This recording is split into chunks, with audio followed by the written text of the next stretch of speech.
Seção 6. Capítulo 26. As leis são belas. Pela cara de José Dias passou algo parecido com o reflexo de uma ideia que o alegrou extraordinariamente. Calou-se alguns instantes, eu tinha os olhos nele. Ele voltara os seus para o lado da barra, como insistisse. É tarde, disse ele, mas para lhe provar que não há falta de vontade, irei falar à sua mãe. Não prometo vencer, mas lutar. Trabalharei com alma. Deveras, não quer ser padre? As leis são belas, meu querido. Pode ir a São Paulo, a Pernambuco, ou ainda mais longe. Há boas universidades por esse mundo fora. Vá para as leis, se tal é a sua vocação. Vou falar a Dona Glória, mas não conte só comigo. Fale também com seu tio. Hei de falar. Pegue-se também com Deus e a Virgem Santíssima, concluiu, apontando para o céu. O céu estava meio enfarruscado. No ar, perto da praia, grandes pássaros negros faziam giros avoaçando ou pairando, e desciam a roçar os pés na água e tornavam a erguer-se, para descer novamente. Mas nem as sombras do céu, nem as danças fantásticas dos pássaros me desviavam o espírito do meu interlocutor. Depois de lhe responder que sim, emendei-me. Deus fará o que o senhor quiser. Não blasfeme. Deus é dono de tudo. Ele é, só por si, a terra e o céu, o passado, o presente e o futuro. Peça-lhe a sua felicidade que eu não faço outra coisa.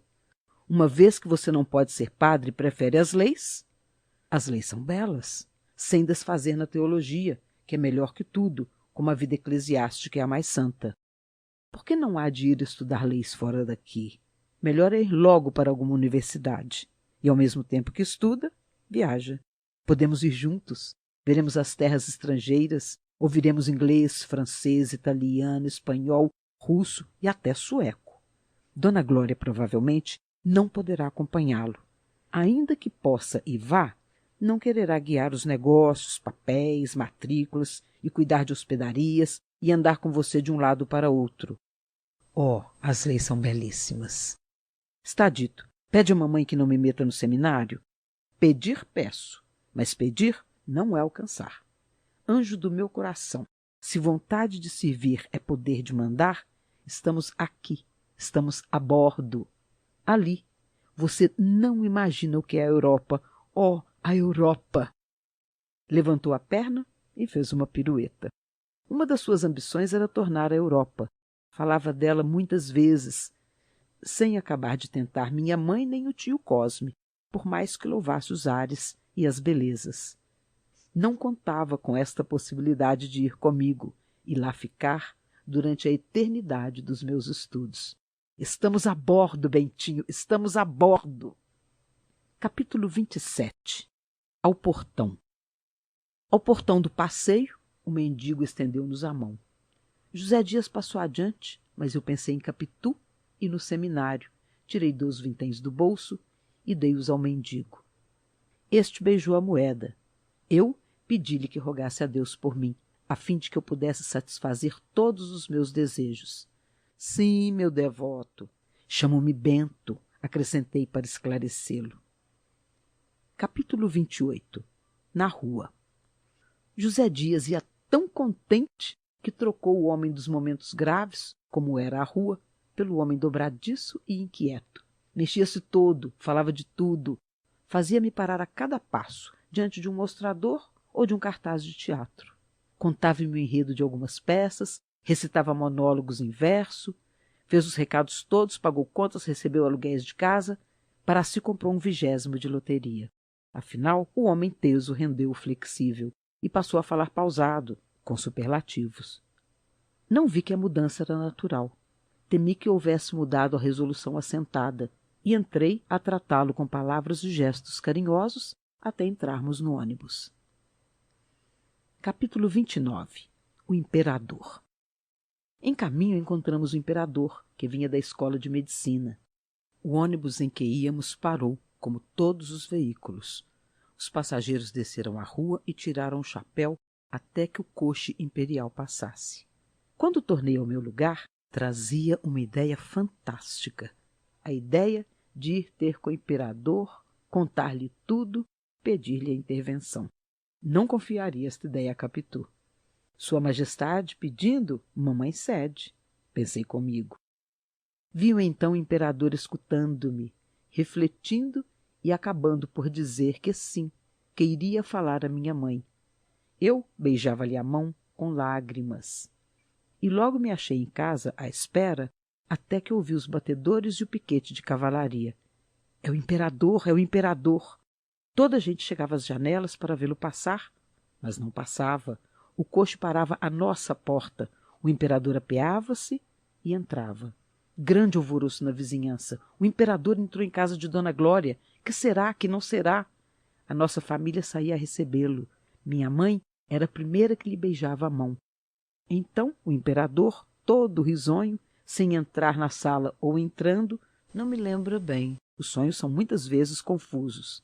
Pedi à minha mãe que não me fizesse padre. E ela, lisonjeada e obediente, prometia que não. A medicina, por que ele não manda ensinar medicina? Uma vez que é do agrado de Vossa Majestade, mande ensinar-lhe medicina. É uma bonita carreira e nós temos aqui bons professores. Nunca foi a nossa escola? É uma bela escola. Já temos médicos de primeira ordem que podem ombrear com os melhores de outras terras. A medicina é uma grande ciência. Basta só isto de dar saúde aos outros, conhecer as moléstias, combatê-las, vencê-las. A senhora mesmo há de ter visto milagres. O marido morreu, mas a doença era fatal e ele não tinha cuidado em si. É uma bonita carreira. Mande-o para a nossa escola. Faça isso por mim. Sim? Você quer, Bentinho? Mamãe querendo? Quero, meu filho. Sua Majestade manda. Então o imperador dava outra vez a mão a beijar e saía, acompanhado de todos nós, a rua cheia de gente, as janelas atopetadas e um silêncio de assombro. O imperador entrava no coche, inclinava-se e fazia um gesto de adeus, dizendo ainda: a medicina, a nossa escola. E o coche partia entre invejas e agradecimentos. Tudo isso vi e ouvi. Não, a imaginação de Ariosto não é mais fértil que a das crianças e dos namorados. Nem a visão do impossível precisa mais que de um recanto de ônibus. Consolei-me por instantes, digamos, minutos, até destruir-se o plano e voltar-me para as caras, sem sonhos, dos meus companheiros. Capítulo 30. O Santíssimo. Terás entendido que aquela lembrança do imperador acerca da medicina não era mais que a sugestão da minha pouca vontade de sair do Rio de Janeiro. Os sonhos do acordado são como os outros sonhos, tecem-se pelo desenho das nossas inclinações e das nossas recordações. Vá que fosse para São Paulo, mas a Europa era muito longe, muito mar e muito tempo. Viva a medicina! Iria contar estas esperanças a Capitu. Parece que vai sair o Santíssimo, disse alguém no ônibus. Ouço um sino. Creio que é um Santo Antônio dos pobres. Pare, senhor recebedor. O recebedor das passagens puxou a correia que ia ter ao braço do cocheiro, o ônibus parou e o homem desceu. José Dias deu 2 voltas rápidas à cabeça, pegou-me pelo braço e fez-me descer consigo. Iríamos também acompanhar o Santíssimo. Efetivamente, o sino chamava os fiéis àquele serviço da última hora. Já havia algumas pessoas na sacristia. Era a primeira vez que me achava em momento tão grave. Obedeci, a princípio constrangido, mas logo depois satisfeito, menos pela caridade do serviço que por me dar um ofício de homem. Quando o sacristão começou a distribuir as opas, entrou um sujeito esbaforido. Era o meu vizinho Pádua, que também ia acompanhar o Santíssimo. Deu conosco, veio cumprimentar-nos. José Dias fez um gesto de aborrecido e apenas lhe respondeu com uma palavra seca, olhando para o padre, que lavava as mãos. Depois, como Pádua falasse ao sacristão, baixinho, aproximou-se deles. Eu fiz a mesma coisa. Pádua solicitava ao sacristão uma das varas do pálio. José Dias pediu uma para si. Há só uma disponível, disse o sacristão. Pois essa, disse José Dias. Mas eu tinha pedido primeiro, aventurou Pádua. Pediu primeiro, mas entrou tarde, retorquiu José Dias. Eu já cá estava. Leve uma tocha. Pádua, apesar do medo que tinha ao outro, teimava em querer a vara. Tudo isto em voz baixa e surda. O sacristão achou meio de conciliar a rivalidade, tomando a si obter de um dos outros seguradores do palio que cedesse a vara ao Pádua, conhecido na paróquia, como José Dias. Assim fez, mas José Dias transtornou ainda esta combinação. Não, uma vez que tínhamos outra vara disponível, pedia-a para mim, jovem seminarista a quem esta distinção cabia mais diretamente. Pádua ficou pálido, como as tochas. Era pôr à prova o coração de um pai. O sacristão, que me conhecia de me ver ali com minha mãe aos domingos, perguntou de curioso se eu era deveras seminarista. Ainda não, mas vai sê-lo, respondeu José Dias, piscando o olho esquerdo para mim, que, apesar do aviso, fiquei zangado. Bem, cedo ao nosso Bentinho, suspirou o pai de Capitu. Pela minha parte, que ceder-lhe a vara. Lembrou-me que ele costumava acompanhar o Santíssimo Sacramento aos moribundos levando uma tocha, mas que a última vez conseguira uma vara do palio. A distinção especial do palio vinha de cobrir o vigário e o sacramento. Para a tocha qualquer pessoa servia. Foi ele mesmo que me contou e explicou isto, cheio de uma glória pia e risonha. Assim ficava entendido o alvoroço com que entrara na igreja. Era a segunda vez do palio, tanto que cuidou logo de ir pedi-lo. E nada. E tornava a tocha comum, outra vez, a interinidade interrompida.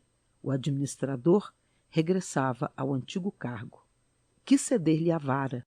O agregado tolheu-me esse ato de generosidade e pediu ao sacristão que nos pusesse, a ele e a mim, com as duas varas da frente, rompendo a marcha do palio.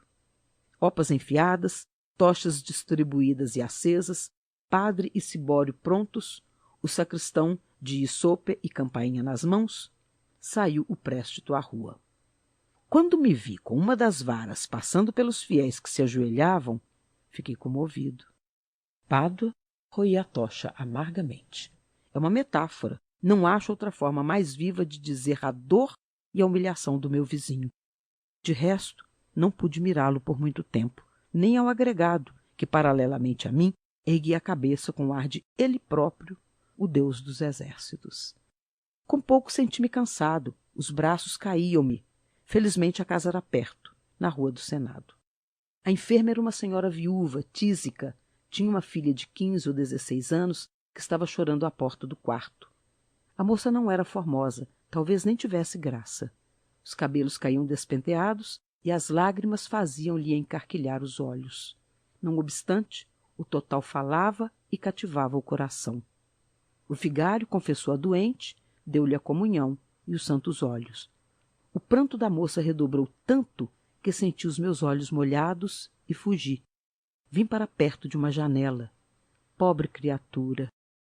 A dor era comunicativa em si mesma. Complicada da lembrança de minha mãe, doeu-me mais. E quando enfim pensei em Capitu, senti um ímpeto de soluçar também. Enfiei pelo corredor e ouvi alguém dizer-me: "Não chore assim." A imagem de Capitu ia comigo, e a minha imaginação, assim como lhe atribuíra lágrimas há pouco, assim lhe encheu a boca de riso agora. Via escrever no muro, falar-me, andar à volta com os braços no ar. Ouvi distintamente o meu nome, de uma doçura que me embriagou, e a voz era dela.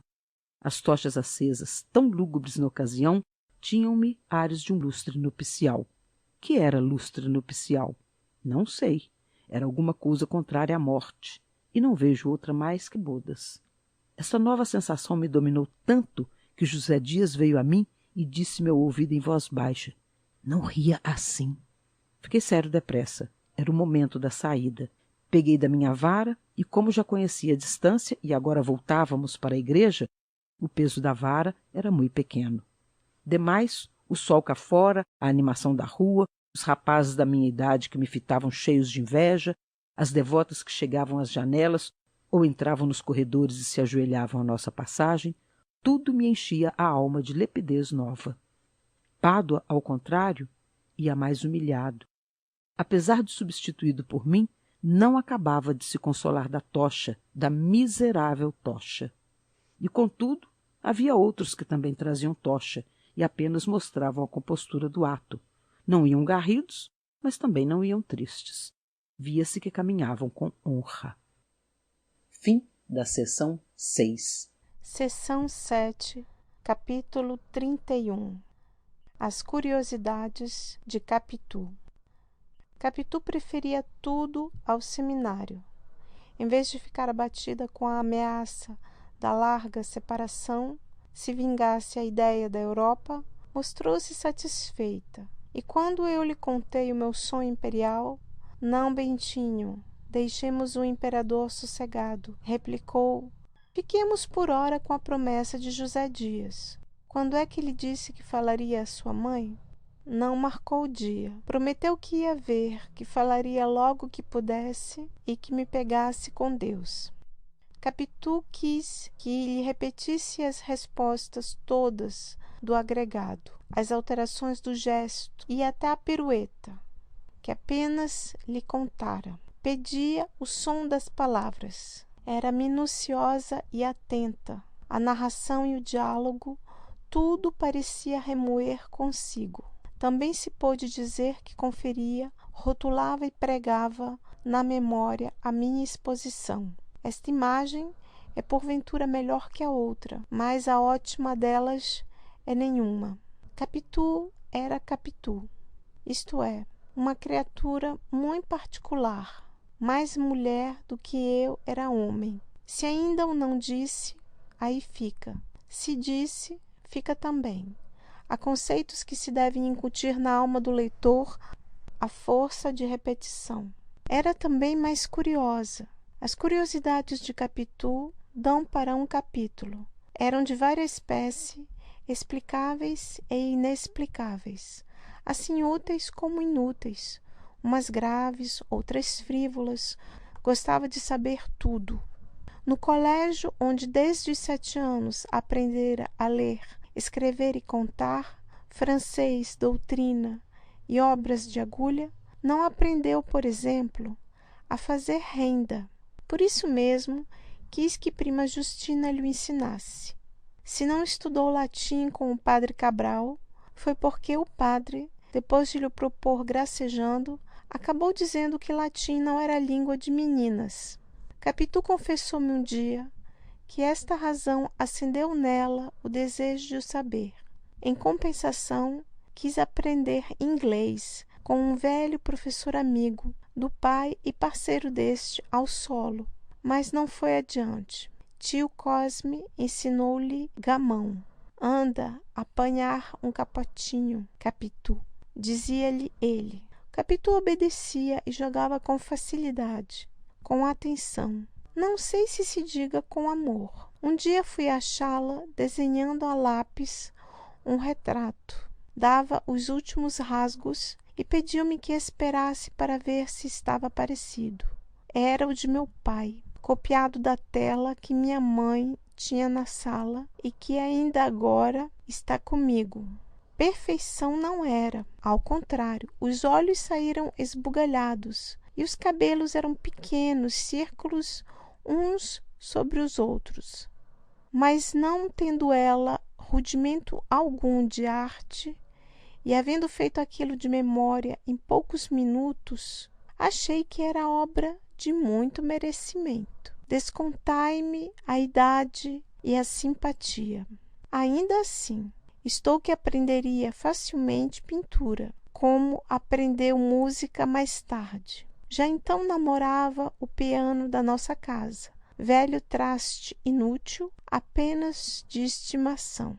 Lia os nossos romances, folheava os nossos livros de gravuras, querendo saber das ruínas, das pessoas, das campanhas, o nome, a história, o lograr.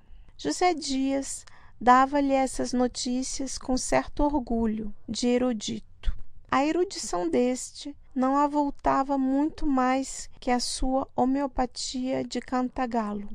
Um dia Capitu quis saber o que eram as figuras da sala de visitas. O agregado. Disse-lhe sumariamente, demorando-se um pouco mais em César, com exclamações e latins. César, Júlio César, grande homem, tu, quoque, brute. Capitu não achava bonito o perfil de César, mas as ações citadas por José Dias davam-lhe gestos de admiração. Ficou muito tempo com a cara virada para ele. Um homem que podia tudo, que fazia tudo. Um homem que dava a uma senhora uma pérola no valor de 6 milhões de sestércios. E quanto valia cada sestércio? José Dias, não tendo presente o valor do sestércio, respondeu entusiasmado: É o maior homem da história. A pérola de César acendia os olhos de Capitu. Foi nessa ocasião que ela perguntou à minha mãe por que é que já não usava as joias do retrato. Preferia-se ao que estava na sala, com o de meu pai. Tinha um grande colar, um diadema e brincos. São joias viúvas, como eu, Capitu. Quando é que botou estas? Foi pelas festas da coroação. Oh, conte-me as festas da coroação. Sabia já o que os pais lhe haviam dito, mas, naturalmente, tinha para si que eles pouco mais conheceriam do que o que se passou nas ruas. Queria notícia das tribunas da Capela Imperial e dos salões dos bailes. Nascera muito depois daquelas festas célebres, ouvindo falar várias vezes da maioridade. Teimou um dia em saber o que fora este acontecimento. Disseram-lhe e achou que o imperador fizera muito bem em querer subir ao trono aos 15 anos. Tudo era matéria às curiosidades de Capitu. Mobílias antigas, alfaias velhas, costumes, notícias de Itaguaí, a infância e a mocidade de minha mãe, um dito daqui, uma lembrança dali, um adágio da colar. Capítulo 32. Olhos de ressaca. Tudo era matéria às curiosidades de Capitu. Caso houve, porém, no qual não sei se aprendeu ou ensinou, ou se fez ambas as coisas como eu. É o que contarei no outro capítulo. Neste direi somente que, passados alguns dias do ajuste com o agregado, fui ver a minha amiga. Eram 10 horas da manhã. Dona Fortunata, que estava no quintal, nem esperou que eu lhe perguntasse pela filha. Está na sala, penteando o cabelo, disse-me. Vá devagarzinho, para lhe pregar um susto. Fui devagar, mas ou o pé ou o espelho traiu-me. Este pode ser que não fosse. Era um espelhinho de pataca, perdoai a barateza, comprado a um mascate italiano. Moldura tosca, argolinha de latão, pendente da parede, entre as duas janelas.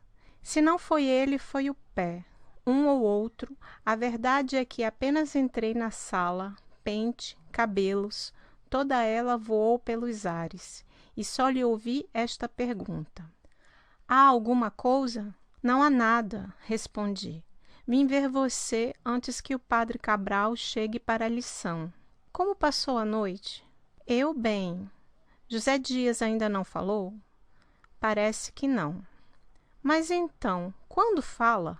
Disse-me que hoje ou amanhã pretende tocar no assunto. Não vai logo de pancada.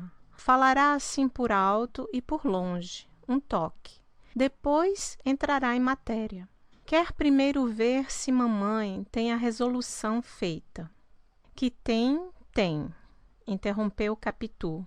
E se não fosse preciso alguém para vencer já e de todo, não se lhe falaria. Eu já nem sei se José Dias poderá influir tanto. Acho que fará tudo, se sentir que você realmente não quer ser padre. Mas poderá alcançar? Ele é atendido. Se, porém, é um inferno isto. Você teime com ele, Bentinho. teimo. Hoje mesmo ele há de falar. Você jura? Juro. Deixe ver os olhos, Capitu. Tinha-me lembrado a definição que José dera deles. Olhos de cigana oblíqua e dissimulada. Eu não sabia o que era oblíqua, mas dissimulada sabia. E queria ver se podiam chamar assim. Capitu deixou-se fitar e examinar. Só me perguntava o que era, se nunca os vira. Eu nada achei extraordinário. A cor e a doçura eram minhas conhecidas. A demora da contemplação creio que lhe deu outra ideia do meu intento. Imaginou que era um pretexto para mirá-los mais de perto. Com os meus olhos longos, constantes, enfiados neles, e a isto atribuo que entrassem a ficar crescidos e sombrios, com tal expressão que, retórica dos namorados. Dá-me uma comparação exata e poética para dizer o que foram aqueles olhos de Capitu. Não me acode imagem capaz de dizer, sem quebra da dignidade do estilo, o que eles foram e me fizeram. Olhos de ressaca? Vá. De ressaca. É o que me dá a ideia daquela feição nova. Traziam não sei que fluido misterioso e enérgico, uma força que arrastava para dentro, como a vaga que se retira da praia, nos dias de ressaca. Para não ser arrastado, agarrei-me às outras partes vizinhas, às orelhas, aos braços, aos cabelos espalhados pelos ombros, mas tão depressa buscava as pupilas, a onda que saía delas vinha crescendo, cava e escura, ameaçando envolver-me, puxar-me e tragar-me.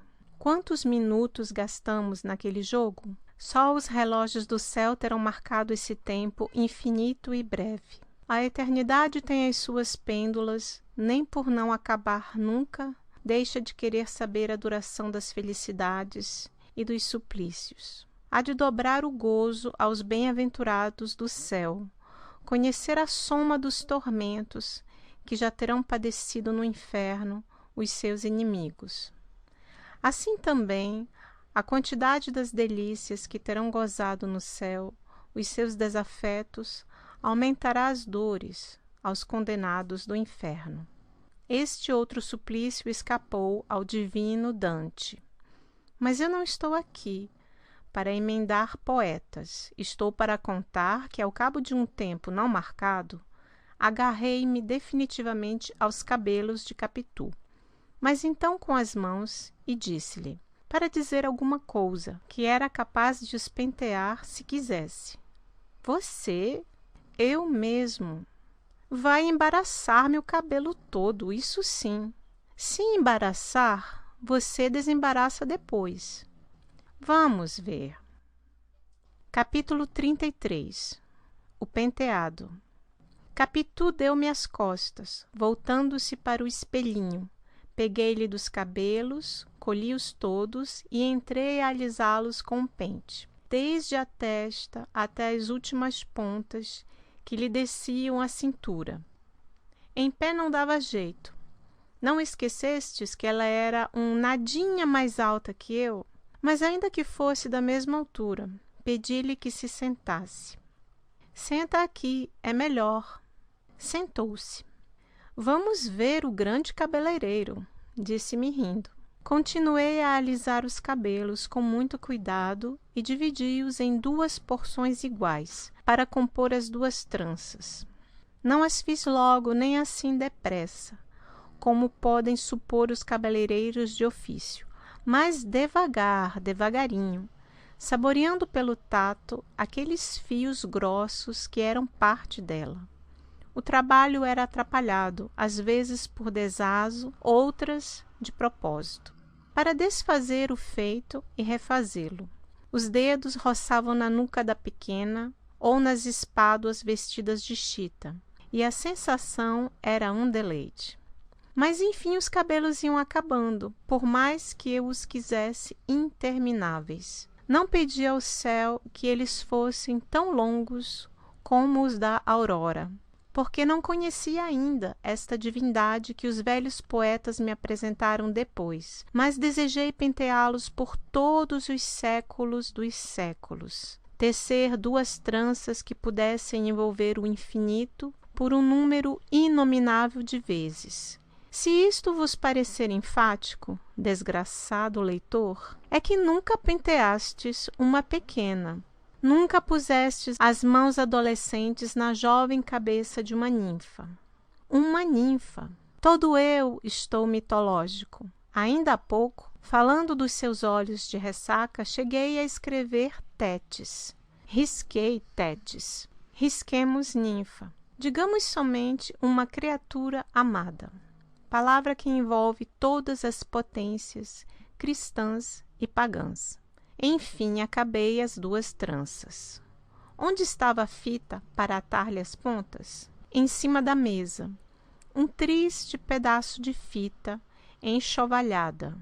Juntei as pontas das tranças, uni-as por um laço, retoquei a obra, alargando aqui, achatando ali. Até que exclamei: pronto!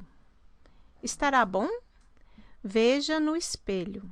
Em vez de ir ao espelho, que pensais que fez Capitu? Não vos esqueçais que estava sentada, de costas para mim.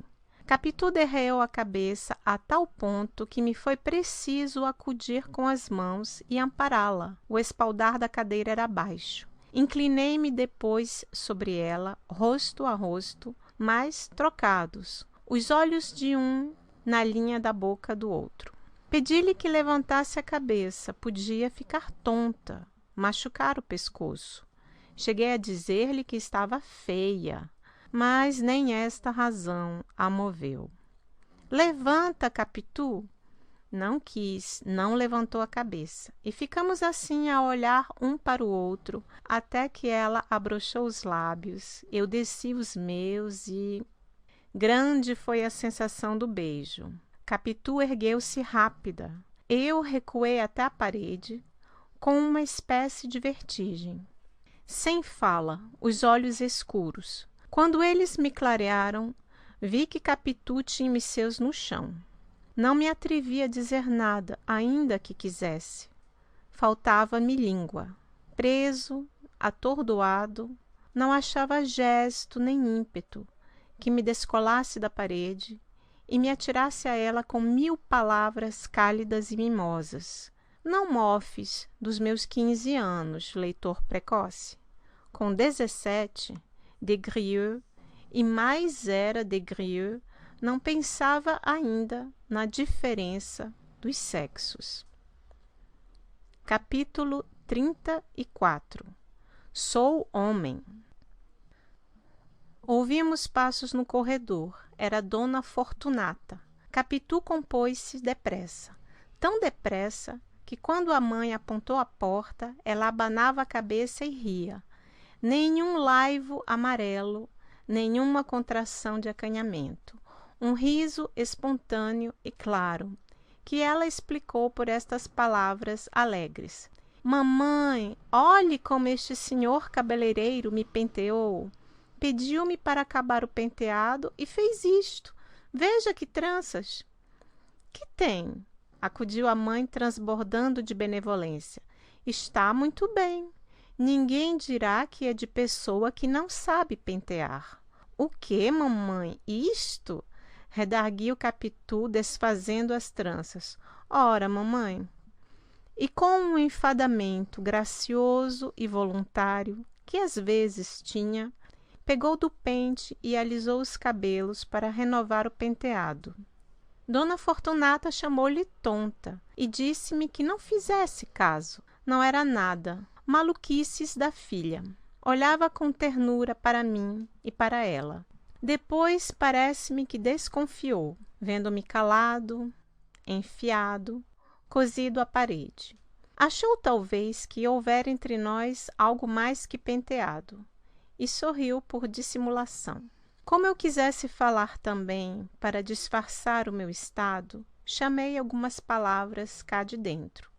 E elas acudiram de pronto, mas de atropelo, e encheram-me a boca sem poder sair nenhuma. O beijo de Capitu fechava-me os lábios. Uma exclamação, um simples artigo, por mais que investissem com força, não logravam romper de dentro. E todas as palavras recolheram-se ao coração, murmurando: eis aqui um que não fará grande carreira no mundo, por menos que as emoções o dominem. Assim, apanhados pela mãe, éramos 2 e contrários. Ela encobrindo com a palavra o que eu publicava pelo silêncio. Dona Fortunata tirou-me daquela hesitação, dizendo que minha mãe me mandara chamar para a lição de latim. O padre Cabral estava à minha espera. Era uma saída. Despedi-me e enfiei pelo corredor. Andando, ouvi que a mãe censurava as maneiras da filha, mas a filha não dizia nada. Corri ao meu quarto, peguei dos livros, mas não passei à sala da lição. Sentei-me na cama, recordando o penteado e o resto. Tinha estremeções, tinha uns esquecimentos em que perdia a consciência de mim e das coisas que me rodeavam, para viver não sei onde nem como. E tornava a mim e via a cama, as paredes, os livros, o chão. Ouvia algum som de fora, vago, próximo ou remoto, e logo perdia tudo para sentir somente os beiços de Capitu. Sentia-os estirados embaixo dos meus, igualmente esticados para os dela, e unindo-se uns aos outros. De repente, sem querer, sem pensar, saiu-me da boca esta palavra de orgulho: sou homem. Supus que me tivessem ouvido, porque a palavra saiu em voz alta e corri à porta da alcova. Não havia ninguém fora. Voltei para dentro e baixinho repeti que era homem. Ainda agora tenho eco aos meus ouvidos. O gosto que isso me deu foi enorme. Colombo não o teve maior, descobrindo a América. E perdoai a banalidade em favor do cabimento. Com efeito, há em cada adolescente um mundo encoberto, um almirante e um sol de outubro. Fiz outros achados mais tarde, nenhum me deslumbrou tanto. A denúncia de José Dias alvoroçara-me, a lição do velho coqueiro também. A vista dos nossos nomes abertos por ela no muro do quintal deu-me grande abalo, como vistes. Nada disso valeu a sensação do beijo. Podiam ser mentira ou ilusão. Sendo verdade, eram os ossos da verdade. Não eram a carne e o sangue dela. As próprias mãos tocadas, apertadas, como que fundidas, não podiam dizer tudo. Sou homem. Quando repeti isto pela 3ª vez, pensei no seminário, mas como se pensa em perigo que passou, um mal abortado, um pesadelo extinto. Todos os meus nervos me disseram que homens não são padres. O sangue era da mesma opinião. Outra vez senti os beiços de Capitu, talvez abuso um pouco das reminiscências osculares, mas a saudade é isto mesmo, é o passar e repassar das memórias antigas. Ora, de todas as daquele tempo, creio que a mais doce é esta, a mais nova, a mais compreensiva, a que inteiramente me revelou a mim mesmo. Outras tenho, vastas, inumerosas, doces também, de várias espécie, muitas intelectuais, igualmente intensas. Grande homem que fosse, a recordação era menor que esta. Capítulo 35. O protonotário apostólico. Enfim, peguei dos livros e corri a lição. Não corri precisamente, a meio caminho parei, advertindo que devia ser muito tarde e podiam ler-me no semblante alguma coisa. Tive ideia de mentir, alegar uma vertigem que me houvesse deitado ao chão. mas o susto que causaria à minha mãe fez-me rejeitá-la. Pensei em prometer algumas dezenas de Padre Nossos, tinha, porém, outra promessa em aberto e outro favor pendente. Não, vamos ver. Fui andando, ouvi vozes alegres, conversavam cuidadosamente. Quando entrei na sala, ninguém ralhou comigo. O padre Cabral recebera na véspera um recado do internúncio. Foi ter com ele e soube que, por decreto pontifício, acabava de ser nomeado protonotário apostólico. Esta distinção do Papa dera-lhe grande contentamento, e a todos os nossos. Tio Cosme e prima Justina repetiam o título com admiração. Era a primeira vez que ele soava aos nossos ouvidos, acostumados a cônegos, monsenhores, bispos, núncios e internúncios, mas que era protonotário apostólico? O padre Cabral explicou que não era propriamente o cargo da curia, mas as honras dele. Tio Cosme viu exalçar-se no parceiro de Voltarete e repetia: protonotário apostólico.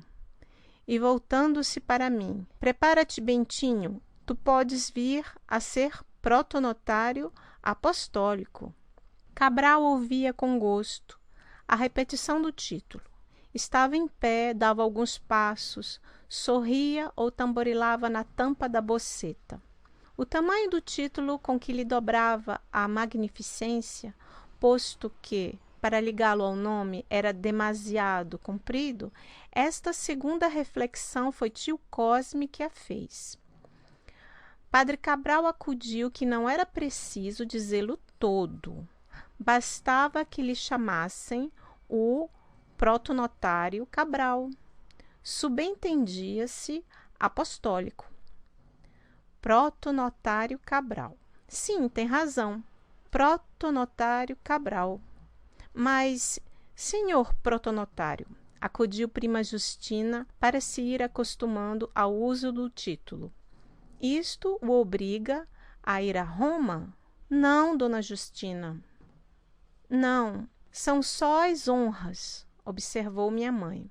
Agora não impede, disse Cabral, que continuava a refletir, não impede que nos casos de maior formalidade, atos públicos, cartas de cerimônia, etc., se empregue o título inteiro, protonotário apostólico.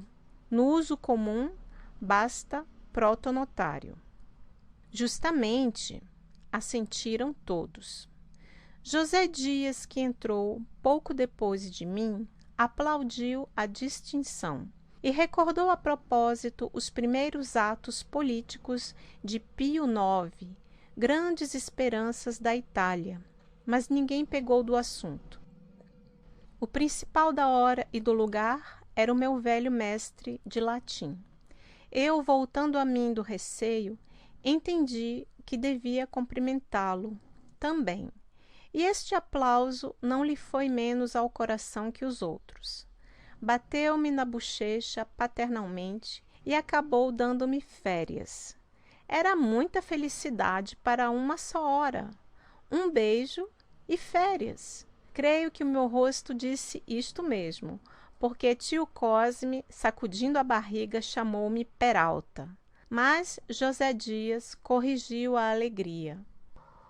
Não tem que festejar a vadiação. O latim sempre lhe há de ser preciso, ainda que não venha a ser padre. Conheci aqui o meu homem, era a primeira palavra, a semente lançada à terra, assim de passagem, como para acostumar os ouvidos da família. Minha mãe sorriu para mim, cheia de amor e de tristeza, mas respondeu logo: há de ser padre, e padre bonito. Não esqueça, mana Glória, e protonotário também, protonotário apostólico. O protonotário Santiago, acentuou Cabral. Se a intenção de o meu mestre de latim era ir acostumando ao uso do título com o nome, não sei bem. O que sei é que quando ouvi o meu nome ligado a tal título, deu-me vontade de dizer um desaforo. Mas a vontade aqui foi antes uma ideia sem língua, que se deixou ficar quieta e muda, tal como daí a pouco outras ideias. Mas essas pedem um capítulo especial. Rematemos este dizendo que o mestre de latim falou algum tempo da minha ordenação eclesiástica, ainda que sem grande interesse. Ele buscava um assunto alheio para se mostrar esquecido da própria glória, mas era esta que o deslumbrava na ocasião. Era um velho magro, sereno, dotado de qualidades boas. Alguns defeitos tinha. O mais excelso deles era ser guloso, não propriamente glotão. Comia pouco, mas estimava o fino e o raro.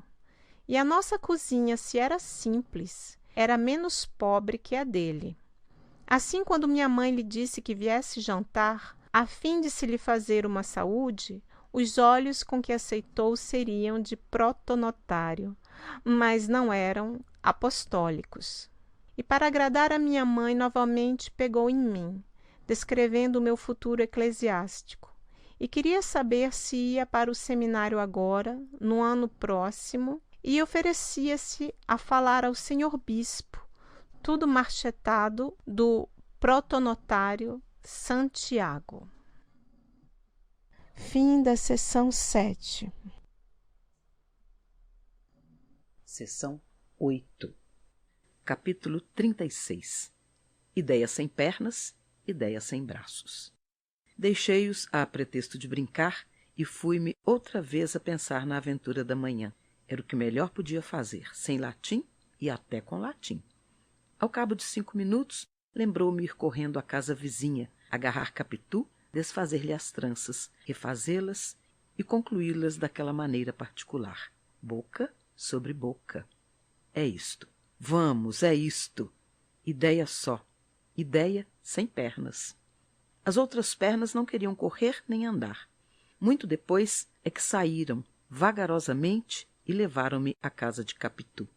Quando ali cheguei, dei com ela na sala, na mesma sala, sentada na marquesa, almofada no regaço, cozendo em paz. Não me olhou de rosto, mas a furto e a medo, ou se preferes a fraseologia do agregado, oblíqua e dissimulada. As mãos pararam depois de encravada a agulha no pano. Eu, do lado oposto da mesa, não sabia que fizesse, e outra vez me fugiram as palavras que trazia. Assim, gastamos alguns minutos compridos, até que ela deixou inteiramente a costura, ergueu-se e esperou-me. Fui ter com ela e perguntei se a mãe havia dito alguma coisa. Respondeu-me que não. A boca com que respondeu era tal que cuido haver-me provocado um gesto de aproximação. Certo é que Capitu recuou um pouco. Era ocasião de pegá-la, puxá-la e beijá-la. Ideia, só ideia, sem braços. Os meus ficaram caídos e mortos. Não conhecia nada da escritura. Se conhecesse, é provável que o espírito de Satanás me fizesse dar à língua mística do cântico um sentido direto e natural. Então, obedeceria ao primeiro versículo. Aplique ele os lábios, dando-me o ósculo da sua boca. E pelo que respeita aos braços, que tinha inertes, bastaria cumprir o versículo 6º do capítulo 2º. A sua mão esquerda se pôs já debaixo da minha cabeça e a sua direita me abraçará depois. Vedes aí a cronologia dos gestos. Era só escutá-la. Mas ainda que eu conhecesse o texto, as atitudes de Capitu eram agora tão retraídas que não sei se não continuaria parado. Foi ela, entretanto, que me tirou daquela situação. Capítulo 37. A alma é cheia de mistérios. Padre Cabral estava esperando há muito tempo? Hoje não dei lição, tive férias. Expliquei-lhe o motivo das férias. Contei-lhe também que o padre Cabral falara da minha entrada no seminário, apoiando a resolução de minha mãe, e disse dele coisas feias e duras. Capitu refletiu algum tempo e acabou perguntando-me se podia ir cumprimentar o padre à tarde em minha casa. Pode, mas para quê? Papai naturalmente é de querer ir também, mas é melhor que ele vá à casa do padre, é mais bonito. Eu não, porque já sou meio moça, concluiu rindo. O riso animou-me. As palavras pareciam ser uma troça consigo mesma, uma vez que desde manhã era mulher, como eu era homem. Achei-lhe graça e, para dizer tudo, quis provar-lhe que era moça inteira. Peguei-lhe levemente na mão direita, depois na esquerda, e fiquei assim pasmado e trêmulo. Era a ideia, com mãos. Quis puxar as de Capitu para obrigá-la a vir atrás delas, mas ainda agora a ação não respondeu à intenção. Contudo, achei-me forte e atrevido. Não imitava ninguém. Não vivia com rapazes que me ensinassem anedotas de amor. Não conhecia a violação de Lucrécia. Dos romanos, sabia apenas que falavam pela artinha do padre Pereira e eram patrícios de Pôncio Pilatos. Não nego que o final do penteado da manhã era um grande passo no caminho da movimentação amorosa, mas o gesto de então foi justamente o contrário deste. De manhã ela derreou a cabeça. Agora fugia-me. Nem é só nisso que os lances diferiam. Em outro ponto, parecendo haver repetição, houve contraste. Penso que ameacei puxá-la a mim. Não juro, começava a estar tão alvoroçado que não pude ter toda a consciência dos meus atos. Mas concluo que sim, porque ela recuou e quis tirar as mãos das minhas. Depois, talvez por não poder recuar mais, colocou um dos pés adiante e o outro atrás. E fugiu com o busto. Foi este gesto que me obrigou a reter-lhe as mãos com força. O busto, afinal, cansou e cedeu. Mas a cabeça não quis ceder também. E, caída para trás, inutilizava todos os meus esforços, porque eu já fazia esforços, leitor amigo. Não conhecendo a lição do cântico, não me acudiu estender a mão esquerda por baixo da cabeça dela. Demais, este gesto supõe um acordo de vontades, e Capitu, que me resistia agora, aproveitaria o gesto para arrancar-se a outra mão e fugir-me inteiramente. Ficamos naquela luta sem estrépito, porque, apesar do ataque e da defesa, não perdíamos a cautela necessária para não sermos ouvidos lá de dentro. A alma é cheia de mistérios. Agora sei que a puxava. A cabeça continuou a recuar até que cansou, mas então foi a vez da boca. A boca de Capitu iniciou um movimento inverso relativamente à minha, indo para um lado quando eu a buscava do lado oposto. Naquele desencontro estivemos, sem que ousasse um pouco mais, e bastaria um pouco mais. Nisto, ouvimos bater à porta e falar no corredor. Era o pai de Capitu, que voltava da repartição um pouco mais cedo, como usava às vezes. Abre, Nanata. Capitu, abre. Aparentemente era o mesmo lance da manhã, quando a mãe deu conosco, mas só aparentemente. Em verdade, era outro.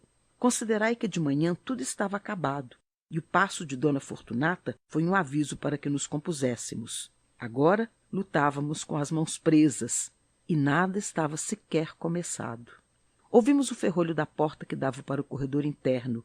Era a mãe que a abria. Eu, uma vez que confesso tudo, digo aqui que não tive tempo de soltar as mãos da minha amiga. Pensei nisso. Cheguei a tentá-lo, mas Capitu, antes que o pai acabasse de entrar, fez um gesto inesperado. Pousou a boca na minha boca. E deu de vontade o que estava a recusar à força. Repito, a alma é cheia de mistérios.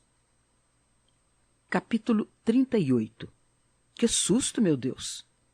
Quando Pádua, vindo pelo interior, entrou na sala de visitas, Capitu, em pé, de costas para mim, inclinada sobre a costura, como a recolhê-la, perguntava em voz alta: Mas, Bentinho, o que é protonotário apostólico? Ora vivam, exclamou o pai. Que susto, meu Deus! Agora é que o lance é o mesmo. Mas se conto aqui, tais quais, os 2 lances de há 40 anos, é para mostrar que Capitu não se dominava só em presença da mãe. O pai não lhe meteu mais medo. No meio de uma situação que me atava a língua, usava da palavra com a maior ingenuidade deste mundo. A minha persuasão é que o coração não lhe batia mais nem menos. Alegou susto e deu à cara um ar meio enfiado. Mas eu, que sabia tudo, vi que era mentira e fiquei com inveja. Foi logo falar ao pai, que apertou a minha mão e quis saber por que a filha falava em protonotário apostólico. Capitu repetiu-lhe o que ouvira de mim e opinou logo que o pai deveria ir cumprimentar o padre em casa dele. Ela iria à minha. E, coligindo os apetrechos da costura, enfiou pelo corredor, bradando infantilmente: Mamãe, jantar! Papai chegou! Capítulo 39. A vocação. Padre Cabral estava naquela primeira hora das honras em que as mínimas congratulações valem por odes. Tempo chega em que os dignificados recebem os louvores como um tributo usual, cara morta, sem agradecimentos. O alvoroço da primeira hora é melhor. Esse estado da alma que vê na inclinação do arbusto, tocado do vento, um parabém da flora universal, traz sensações mais íntimas e finas que qualquer outro. Cabral ouviu as palavras de Capitu com infinito prazer. Obrigado, Capitu, muito obrigado. Estimo que você goste também. Papai está bom? E mamãe? A você não se pergunta. Essa cara é mesmo de quem vem de saúde. E como vamos de rezas? A todas as perguntas, Capitu ia respondendo prontamente e bem. Trazia um vestidinho melhor e os sapatos de sair. Não entrou com a familiaridade de costume. Deteve-se um instante à porta da sala antes de ir beijar a mão à mamãe e ao padre. Como desse a este 2 vezes em 5 minutos o título de protonotário, José Dias, para se desforrar da concorrência, fez um pequeno discurso em honra ao coração paternal e augustíssimo de Pio IX. Você é um grande prosa, disse tio Cosme quando ele acabou. José Dias sorriu sem vexame. Padre Cabral confirmou os louvores do agregado sem os seus superlativos, ao que este acrescentou que o cardeal Mastai evidentemente fora talhado para a tiara desde o princípio dos tempos, e, piscando-me o olho, concluiu: a vocação é tudo. O estado eclesiástico é perfeitíssimo, contanto que o sacerdote venha já destinado do berço. Não havendo vocação, falo de vocação sincera e real. Um jovem pode muito bem estudar as letras humanas, que também são úteis e honradas. Padre Cabral retorquia: a vocação é muito, mas o poder de Deus é soberano. Um homem pode não ter gosto à igreja e até persegui-la, e um dia a voz de Deus lhe fala, e ele sai apóstolo. Veja São Paulo. Não contesto, mas o que digo é outra coisa. O que eu digo é que se pode muito bem servir a Deus sem ser padre. Cá fora, pode-se ou não se pode? Pode-se. Pois então, exclamou José Dias triunfalmente, olhando em volta de si. Sem vocação é que não há bom padre, e em qualquer profissão liberal se serve a Deus, como todos devemos. Perfeitamente, mas vocação não é só do berço que se traz. Homem é a melhor. Um moço sem gosto nenhum à vida eclesiástica pode acabar por ser muito bom padre. Tudo é que Deus o determine. Não me quero dar por modelo, mas aqui estou eu, que nasci com a vocação da medicina. Meu padrinho, que era coadjutor de Santa Rita, teimou com meu pai para que me metesse no seminário.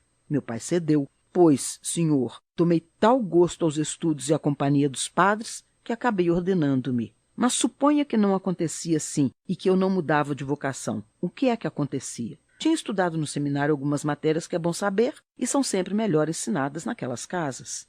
Prima Justina interveio. Como? Então pode-se entrar para o seminário e não sair padre? Padre Cabral respondeu que sim, que se podia, e voltando-se para mim, falou da minha vocação, que era manifesta. Os meus brinquedos foram sempre de igreja e eu adorava os ofícios divinos. A prova não provava. Todas as crianças do meu tempo eram devotas. Cabral acrescentou que o reitor de São José, a quem contara ultimamente a última promessa da minha mãe, tinha o meu nascimento por milagre. Ele era da mesma opinião. Capitu, cosida às saias da minha mãe, não atendia aos olhos ansiosos que eu lhe mandava. Também não parecia escutar a conversação sobre o seminário e suas consequências, e, aliás, decorou o principal, como vinha saber depois. 2 vezes fui à janela esperando que ela também fosse e ficássemos à vontade, sozinhos, até acabar o mundo, se acabasse. Mas Capitu não me apareceu. Não deixou minha mãe senão para ir embora. Eram ave-marias. Despediu-se. Vai com ela, Bentinho, disse minha mãe. Não precisa não, dona Glória, acudiu ela rindo. Eu sei o caminho. Adeus, senhor protonotário. Adeus, Capitu. Tendo dado um passo no sentido de atravessar a sala, É claro que o meu dever, o meu gosto, todos os impulsos da idade e da ocasião eram atravessá-la de todo, seguir a vizinha corredora fora, descer a chácara, entrar no quintal, dar-lhe o terceiro beijo e despedir-me. Não me importou a recusa que cuidei dissimulada e enfiei pelo corredor, mas Capitu, que ia depressa, estacou e fez-me sinal que voltasse. Não obedeci, cheguei-me a ela. Não venha não, amanhã falaremos. Mas eu queria dizer a você, amanhã. Escuta, fica. Falava baixinho, pegou-me na mão e pôs o dedo na boca. Uma preta que veio de dentro acender o lampião do corredor, vendo-nos naquela atitude quase às escuras, riu de simpatia e murmurou, em tom que ouvíssemos, alguma coisa que não entendi bem nem mal. Capitu segredou-me que a escrava desconfiava e ia talvez contar às outras. Novamente me intimou que ficasse e retirou-se. Eu deixei-me estar parado, pregado, agarrado ao chão. Capítulo 40. Uma égua. Ficando só, refleti algum tempo e tive uma fantasia. Já conheceis as minhas fantasias. Contei-vos a da visita imperial, disse-vos a desta casa do Engenho Novo, reproduzindo a de Mata-Cavalos. A imaginação foi a companheira de toda a minha existência, viva, rápida, inquieta, alguma vez tímida e amiga de empacar. As mais delas capaz de engolir campanhas e campanhas, correndo. Creio haver lido em Tácito que as éguas iberas concebiam pelo vento. Se não foi nele, foi noutro autor antigo, que entendeu guardar essa crendice nos seus livros. Neste particular, a minha imaginação era uma grande égua ibera. A menor brisa dava-lhe um potro, que saía logo o cavalo de Alexandre. Mas deixemos metáforas atrevidas e impróprias dos meus 15 anos. Digamos o caso simplesmente. A fantasia daquela hora foi confessar a minha mãe os meus amores, para dizer-lhe que não tinha vocação eclesiástica. A conversa sobre vocação tornava-me agora toda, inteira, e ao passo que me assustava, abria-me uma porta de saída. Sim, é isto, pensei. Vou dizer à mamãe que não tenho vocação e confesso o nosso namoro. Se ela duvidar, conto-lhe o que se passou outro dia, o penteado e o resto. Fim da seção 8. Seção número 9, gravado por Jane Nogueira. Capítulo 41. A audiência secreta. O resto fez-me ficar mais algum tempo no corredor pensando. Vi entrar o doutor João da Costa e preparou-se logo o voltarete do costume. Minha mãe saiu da sala e, dando comigo, perguntou se acompanhara a Capitu. Não, senhora, ela foi só. E quase investindo para ela, mamãe, eu queria dizer-lhe uma coisa. Que é? Toda assustada, quis saber o que é que me doía.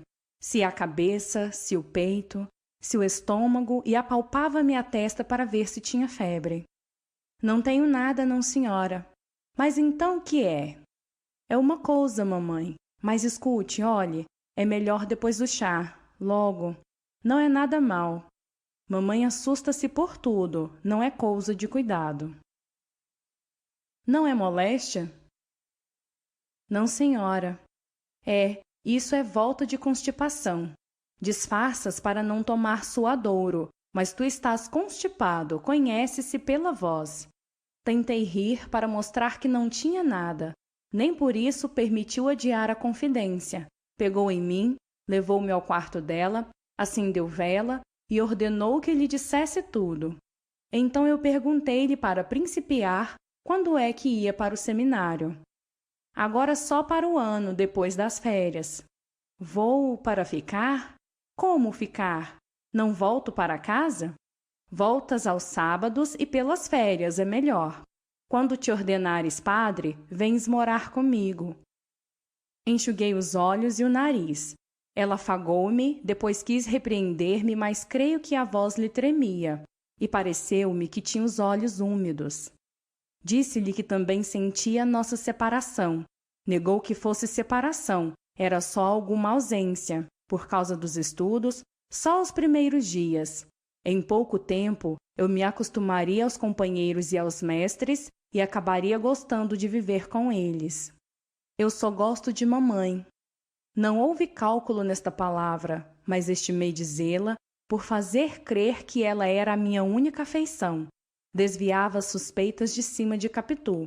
Quantas intenções viciosas há assim que embarcam, a meio caminho, numa frase inocente e pura?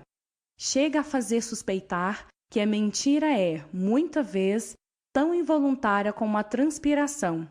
Por outro lado, leitor amigo, nota que eu queria desviar as suspeitas de cima de Capitu, quando havia chamado minha mãe justamente para confirmá-las.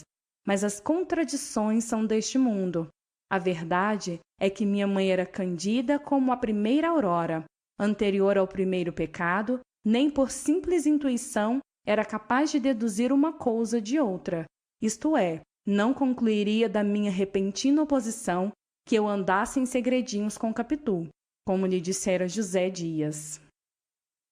Calou-se durante alguns instantes, depois replicou-me sem imposição nem autoridade, o que me veio animando a resistência. Daí o falar-lhe na vocação que se discutira naquela tarde e que eu confessei não sentir em mim. Mas tu gostavas tanto de ser padre, disse ela, não te lembras que até pedias para ir ver sair os seminaristas de São José com as suas batinas? Em casa, quando José Dias te chamava reverendíssimo, tu rias com tanto gosto. Como é que agora? Não creio não, Bentinho. E depois, vocação? Mas a vocação vem com um costume, continuou repetindo as reflexões que ouvira ao meu professor de latim. Como eu buscasse contestá-la, repreendeu-me sem aspereza, mas com alguma força, e eu tornei ao filho submisso que era. Depois ainda falou gravemente e longamente sobre a promessa que fizera, não me disse as circunstâncias, nem a ocasião, nem os motivos dela, coisas que só vinha saber mais tarde. Afirmou o principal, isto é, que a havia de cumprir em pagamento a Deus. Nosso Senhor me acudiu, salvando a tua existência. Não lhe hei de mentir nem faltar, Bentinho, são coisas que não se fazem sem pecado, e Deus, que é grande e poderoso, não me deixaria assim não, Bentinho. Eu sei que seria castigada e bem castigada. Ser padre é bom e santo. Você conhece muitos, como o padre Cabral, que vive tão feliz com a irmã. Um tio meu também foi padre e escapou de ser bispo, dizem. Deixa de manha, Bentinho. Creio que os olhos que lhe deitei foram tão queixosos que ela emendou logo a palavra. Manha? Não podia ser manha. Sabia muito bem que eu era amigo dela e não seria capaz de fingir um sentimento que não tivesse. Moleza é o que queria dizer, que me deixasse de moleza, que me fizesse homem e obedecesse ao que cumpria, em benefício dela e para bem da minha alma. Todas essas coisas e outras foram ditas um pouco atropeladamente, e a voz não lhe saía clara, mas velada e esganada. Vi que a emoção dela era outra vez grande, mas não recuava dos seus propósitos e aventurei-me a perguntar-lhe: e se mamãe pedisse a Deus que a dispensasse da promessa? Não peço. Estás tonto, Bentinho? E como havia de saber que Deus me dispensava? Talvez em sonho, eu sonho às vezes com anjos e santos. Também eu, meu filho, mas é inútil. Vamos, é tarde. Vamos para a sala. Está entendido? No 1º ou no 2º mês do ano que vem, irás para o seminário. O que eu quero é que saibas bem os livros que estás estudando. É bonito não só para ti, como para o padre Cabral. No seminário há interesse em conhecer-te, porque o padre Cabral fala de ti com entusiasmo. Caminhou para a porta, saímos ambos. Antes de sair, voltou-se para mim e quase a vi saltar-me ao colo e dizer-me que não seria padre. Este era já o seu desejo íntimo, à proporção que se aproximava o tempo. Quisera um modo de pagar a dívida contraída, outra moeda, que valesse tanto ou mais, e não achava nenhuma.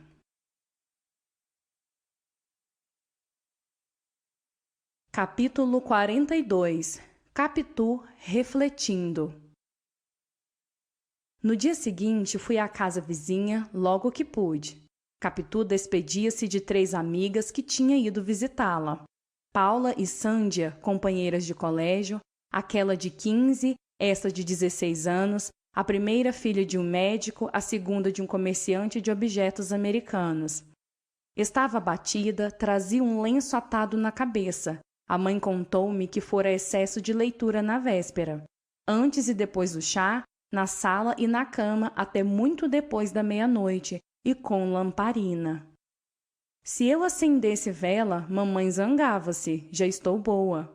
E como desatasse o lenço, a mãe disse-lhe timidamente que era melhor atá-lo, mas Capitu respondeu que não era preciso, estava boa. Ficamos sós na sala. Capitu continuou a narração da mãe, acrescentando que passara mal por causa do que ouvira em minha casa. Também eu lhe contei o que se dera comigo, a entrevista com minha mãe, as minhas súplicas, as lágrimas dela e, por fim, as últimas respostas decisivas. Dentro de 2 ou 3 meses iria para o seminário. Que faríamos agora? Capitu ouvia-me com atenção sofrega, depois sombria. Quando acabei, respirava a custo, como prestes a estalar de cólera, mas conteve-se. Há tanto tempo que isto sucedeu, que não posso dizer com segurança se chorou deveras ou se somente enxugou os olhos. Cuido que os enxugou somente. Vendo-lhe o gesto, peguei-lhe na mão para animá-la, mas também eu precisava ser animado. Caímos no canapé e ficamos a olhar para o ar. Minto. Ela olhava para o chão. Fiz o mesmo, logo que a vi assim. Mas eu creio que Capitu olhava para dentro de si mesma, enquanto eu fitava deveras o chão, o ruído das fendas, 2 moscas andando e um pé de cadeira lascado. Era pouco, mas distraía-me da aflição. Quando tornei a olhar para Capitu, vi que não se mexia, e fiquei com tal medo que a sacudi brandamente. Capitu tornou cá, para fora, e pediu-me que outra vez lhe contasse o que se passara com minha mãe. Satisfi-la, atenuando o texto desta vez, para não amofiná-la. Não me chames dissimulado, chama-me compassivo. É certo que receava perder Capitu. Se lhe morressem as esperanças todas, mas doía-me vê-la padecer. Agora, a verdade última, a verdade das verdades, é que já me arrependia de haver falado à minha mãe, antes de qualquer trabalho efetivo, por parte de José Dias. Examinando bem, não quisera ter ouvido um desengano que eu reputava certo, ainda que demorado. Capitu refletia, refletia, refletia. Capítulo 43. Você tem medo? De repente, cessando a reflexão, fitou em mim os olhos de ressaca e perguntou-me se tinha medo. Medo? Sim, pergunto se você tem medo. Medo de quê? Medo de apanhar, de ser preso, de brigar, do andar, de trabalhar. Não entendi. Se ela me tem dito simplesmente vamos embora, pode ser que eu obedecesse ou não. Em todo caso, eu entenderia. Mas aquela pergunta assim, vaga e solta, não pude atinar o que era. Mas não entendo. De apanhar? Sim. Apanhar de quem? Quem é que me dá pancada? Capitu fez um gesto de impaciência, os olhos de ressaca não se mexiam e pareciam crescer. Sem saber de mim e não querendo interrogá-la novamente, entrei a cogitar donde me viriam pancadas e por que também, porque é que seria preso e quem é que me havia de prender. Valha-me Deus, vi de imaginação o aljube, uma casa escura e infecta, também vi a presiganga, o quartel dos barbonos e a casa de correção. Todas essas belas instituições sociais me envolviam no seu mistério, sem que os olhos de ressaca de Capitu deixassem de crescer para mim, a tal ponto que as fizeram esquecer de todo. O erro de Capitu foi não deixá-los crescer infinitamente, antes diminuir até as dimensões normais e dar-lhes o movimento do costume.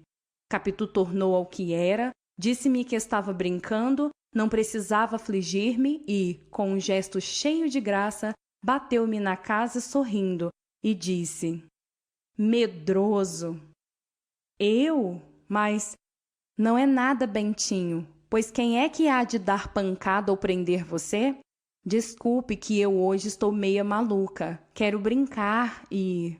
Não, Capitu, você não está brincando. Nesta ocasião, nenhum de nós tem vontade de brincar. Tem razão, foi só maluquice. Até logo. Como até logo? Está me voltando a dor de cabeça. Vou botar uma rodela de limão nas fontes. Fez o que disse e atou o lenço outra vez na testa. Em seguida, acompanhou-me ao quintal para se despedir de mim. Mas ainda aí nos detivemos por alguns minutos, sentados sobre a borda do poço. Ventava, o céu estava coberto.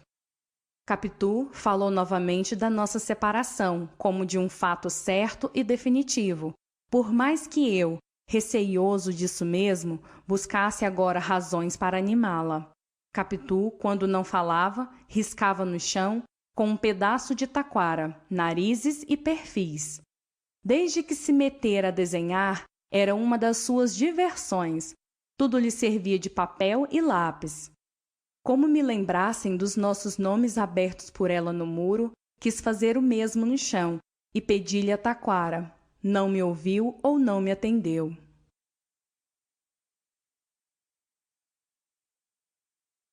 Capítulo 44.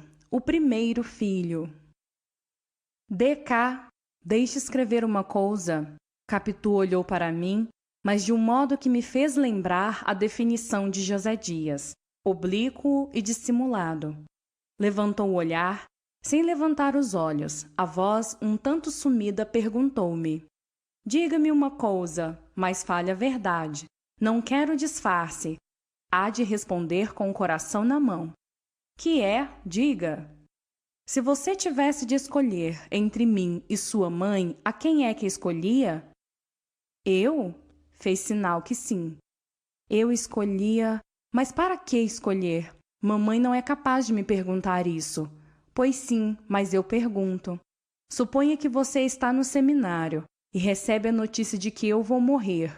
Não diga isso. Ou que me mato de saudades, se você não vier logo, e sua mãe não quiser que você venha. Diga-me, você vem? Venho. Contra a ordem de sua mãe? Contra a ordem de mamãe. Você deixa o seminário, deixa sua mãe, deixa tudo para me ver morrer? Não fale em morrer, Capitu. Capitu teve um risinho descorado e incrédulo, e com a taquara escreveu uma palavra no chão. Inclinei-me e li: mentiroso. Era tão estranho tudo aquilo que não achei resposta. Não atinava com a razão do escrito, como não atinava com a do falado. Se me acudisse ali uma injúria grande ou pequena, é possível que a escrevesse também, com a mesma taquara, mas não me lembrava de nada. Tinha a cabeça vazia. Ao mesmo tempo, tomei-me de receio de que alguém nos pudesse ouvir ou ler. Quem, se éramos sós? Dona Fortunata chegara uma vez à porta da casa, mas entrou logo depois. A solidão era completa. Lembra-me que umas andorinhas passaram por cima do quintal e foram para os lados do morro de Santa Teresa. Ninguém mais. Ao longe, vozes vagas e confusas, na rua um tropel de bestas, do lado da casa, chilrear dos passarinhos do Padoar. Nada mais ou somente este fenômeno curioso, que o nome escrito por ela não só me espiava do chão com gesto escarninho, mas até me pareceu que repercutia no ar. Tive então uma ideia ruim, disse-lhe que, afinal de contas, a vida de padre não era má, e eu podia aceitá-la sem grande pena. Como desforço, era pueril, mas eu sentia secreta esperança de vê-la tirar-se a mim levada em lágrimas. Capitu limitou-se a arregalar muitos olhos e acabou por dizer: padre é bom, não há dúvida. Melhor que padre, só conego. Por causa das meias roxas. O roxo é cor muito bonita. Pensando bem, é melhor conego.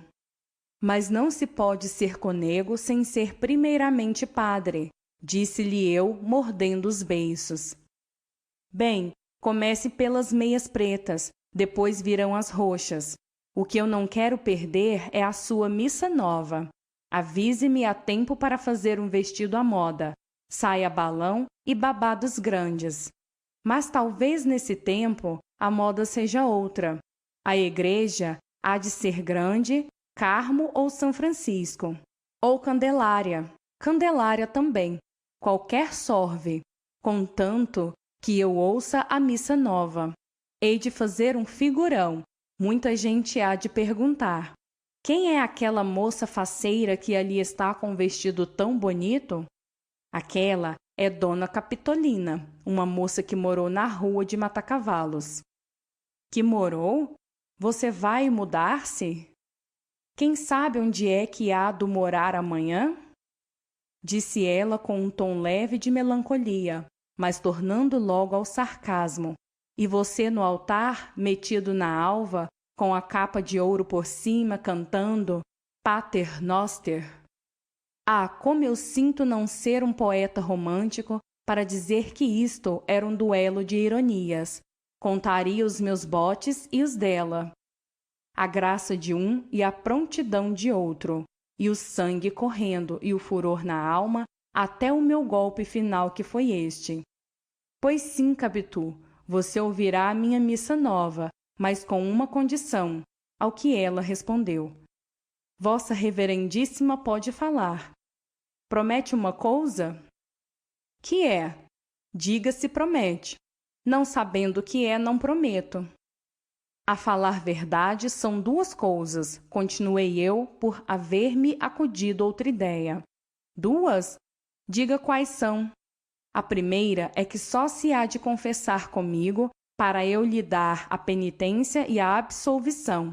A segunda é que a primeira está prometida, disse ela, vendo-me hesitar, e acrescentou que esperava a segunda. Palavras que me custou e antes não me chegasse a sair da boca.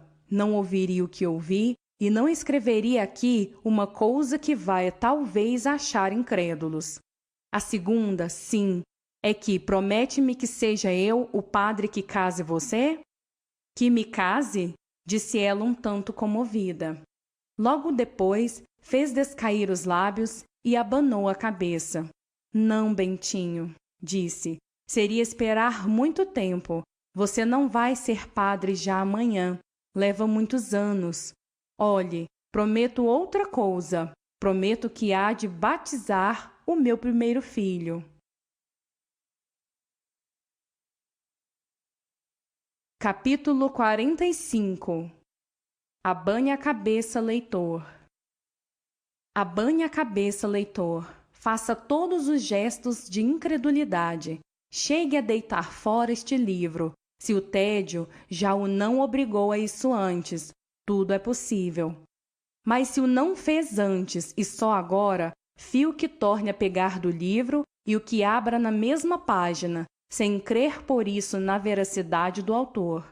Todavia, não há nada mais exato.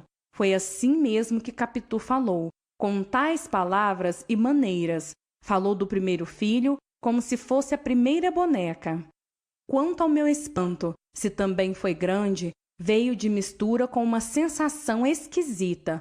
Percorreu-me um fluido, aquela ameaça de um primeiro filho, o primeiro filho de Capitu, o casamento dela com outro, portanto, a separação absoluta, a perda, a aniquilação, tudo isso produzia um tal efeito que não achei palavra nem gesto, fiquei estupido.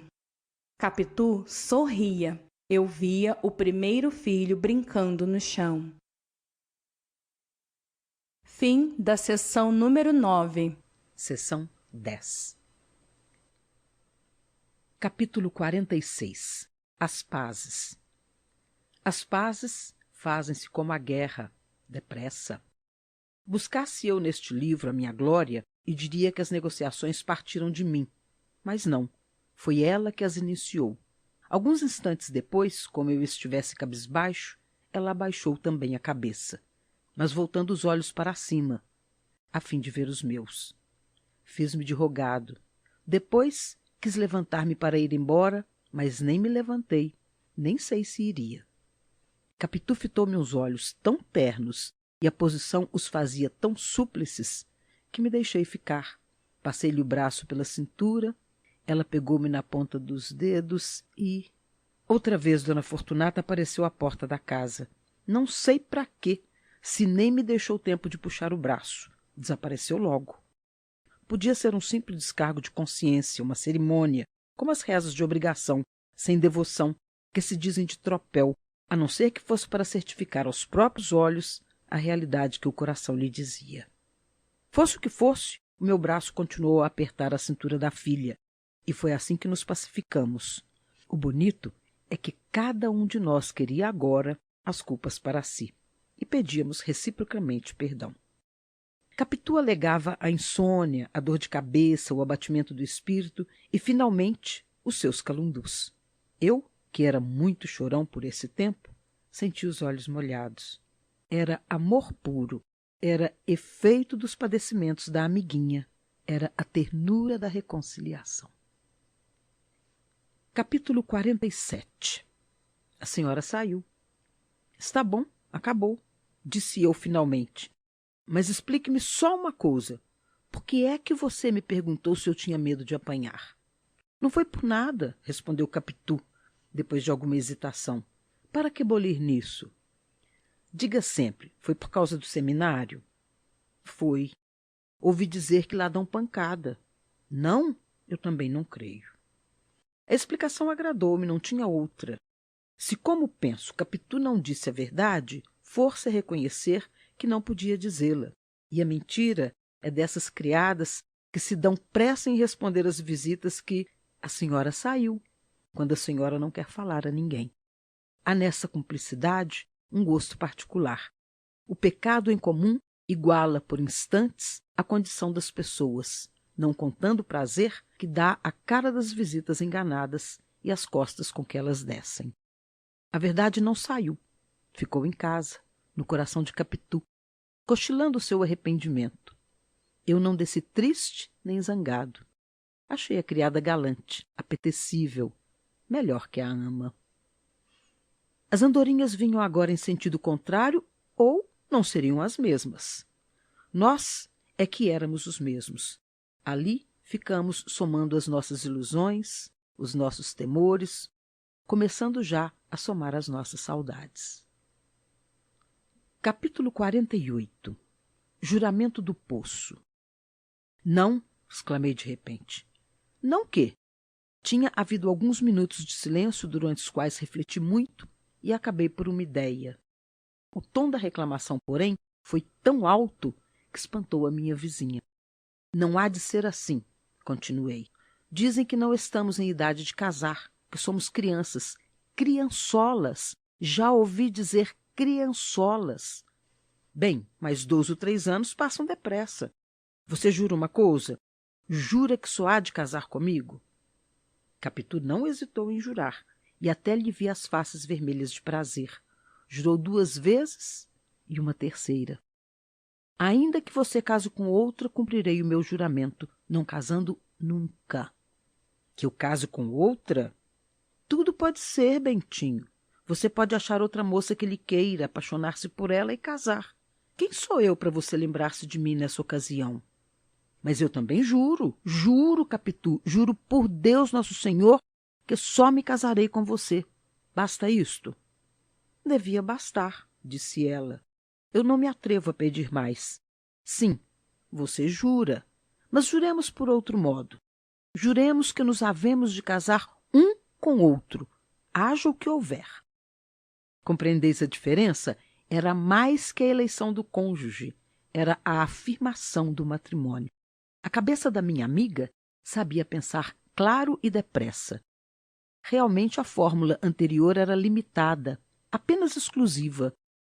Podíamos acabar solteirões, como o sol e a lua, sem mentir ao juramento do poço. Esta fórmula era melhor e tinha a vantagem de me fortalecer o coração contra a investidura eclesiástica. Juramos pela segunda fórmula e ficamos tão felizes que todo o receio de perigo desapareceu. Éramos religiosos, Tínhamos o céu por testemunha. Eu já nem temia o seminário. Se teimarem muito, irei, mas faço de conta que é um colégio qualquer. Não tomo ordens. Capitu temia a nossa separação, mas acabou aceitando este alvitre, que era o melhor. Não afligíamos a minha mãe e o tempo correria até o ponto em que o casamento pudesse fazer-se. Ao contrário, qualquer resistência ao seminário confirmaria a denúncia de José Dias. Esta reflexão não foi minha, mas dela. Capítulo 49. Uma vela aos sábados. Eis aqui como, após tantas canseiras, tocávamos o porto a que nos devíamos ter abrigado logo. Não nos censures, piloto de má sorte, não se navegam corações como os outros mares deste mundo. Estávamos contentes, entramos a falar do futuro. Eu prometi à minha esposa uma vida sossegada e bela, na roça ou fora da cidade. Viríamos aqui uma vez por ano. Se fosse em Arrebalde, seria longe, onde ninguém nos fosse aborrecer. A casa, na minha opinião, não devia ser grande nem pequena, um meio termo. Plantei-lhe flores, escolhi móveis, uma sege e um oratório. Sim, haveríamos de ter um oratório bonito, alto, de jacarandá, com a imagem de Nossa Senhora da Conceição. Demorei-me mais nisto que no resto. Em parte porque éramos religiosos, em parte para compensar a batina que eu ia deixar às urtigas, mas ainda restava uma parte que atribuo ao intuito secreto e inconsciente de captar a proteção do céu. Havíamos de acender uma vela aos sábados. Capítulo 50. Um meio termo. Meses depois fui para o seminário de São José. Se eu pudesse contar as lágrimas que chorei na véspera e na manhã, somaria mais que todas as vertidas desde Adão e Eva. Há nisto alguma exageração, mas é bom ser enfático, uma ou outra vez, para compensar este escrúpulo de exatidão que me aflige. Entretanto, se eu me ativer só à lembrança da sensação, não fica longe da verdade. Aos 15 anos, tudo é infinito. Realmente, por mais preparado que estivesse, padeci muito. Minha mãe também padeceu, mas sofria com alma e coração. Demais, o padre Cabral achara um meio termo, experimentar-me a vocação. Se no fim de 2 anos eu não revelasse vocação eclesiástica, seguiria outra carreira. As promessas devem ser cumpridas conforme Deus quer. Suponha que Nosso Senhor nega disposição a seu filho e que o costume do seminário não lhe dá o gosto que me deu a mim. É que a vontade divina é outra. A senhora não podia pôr em seu filho, antes de nascido, uma vocação que Nosso Senhor lhe recusou. Era uma concessão do padre. Dava à minha mãe um perdão antecipado, fazendo vir do Criador a relevação da dívida. Os olhos dela brilharam, mas a boca disse que não. José Dias, não tendo alcançado ir comigo para a Europa, agarrou-se ao mais próximo e apoiou o alvitre do senhor protonotário. Só lhe parecia que 1 ano era bastante. Estou certo, disse ele, piscando-me o olho, que dentro de 1 ano a vocação eclesiástica do nosso Bentinho se manifesta clara e decisiva. Há de dar um padre de mão cheia. Também, se não vier em 1 ano, e a mim, mais tarde, em particular. Vá por 1 ano passa depressa. Se não sentir gosto nenhum, é que Deus não quer, como diz o padre. E nesse caso, meu amiguinho, o melhor remédio é a Europa. Capitu deu-me igual conselho quando a minha mãe lhe anunciou a minha ida definitiva para o seminário. Minha filha, você vai perder o seu companheiro de criança. Fez-lhe tão bem este tratamento de filha, era a primeira vez que minha mãe lhe dava, que nem teve tempo de ficar triste. Beijou-lhe a mão e disse-lhe que já sabia disso por mim mesmo. Em particular, animou-me a suportar tudo com paciência. No fim de 1 ano, as coisas estariam mudadas. E 1 ano anda depressa. Não foi ainda a nossa despedida. Esta fez-se na véspera, por um modo que pede capítulo especial. O que eu unicamente digo aqui é que, ao passo que nos prendíamos um ao outro, Ela ia prendendo minha mãe. Fez-se mais assídua e terna, vivia ao pé dela, com os olhos nela. Minha mãe era de natural simpático e igualmente sensível. Tanto se doía como se aprazia de qualquer coisa. Entrou a achar em Capitu uma porção de graças novas, de dotes finos e raros. Deu-lhe um anel dos seus e algumas galanterias. Não consentiu em fotografar-se como a pequena lhe pedia para lhe dar um retrato, mas tinha uma miniatura feita aos 25 anos e, depois de algumas hesitações, resolveu dar-lhe. Os olhos de Capitu, quando recebeu o mimo, não se descrevem. Não eram oblíquos nem de ressaca. Eram direitos, claros, lúcidos. Beijou o retrato com paixão. Minha mãe fez-lhe a mesma coisa a ela. Tudo isto me lembra a nossa despedida. Fim da seção 10. Seção 11 de Dom Casmurro. Gravado por Marina Ficota, Rio de Janeiro. Capítulo 51. Entre luz e fusco. Entre luz e fusco, tudo há de ser breve como esse instante. Nem durou muito a nossa despedida.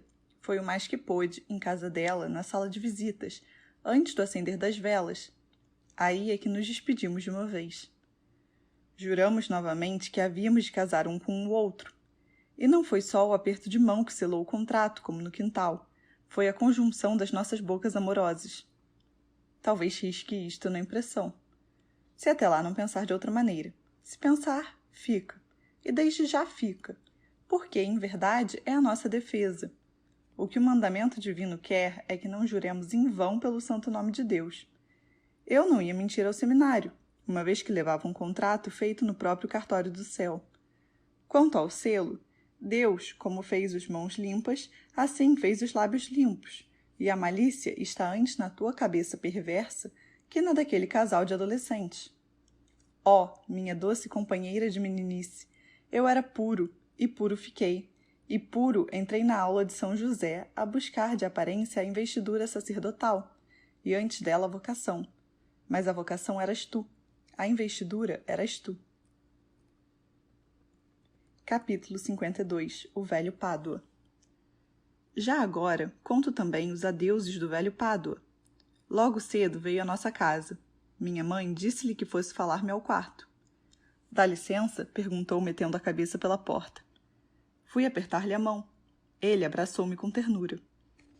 Seja feliz, disse-me. A mim e a toda a minha gente, creia que ficam muitas saudades.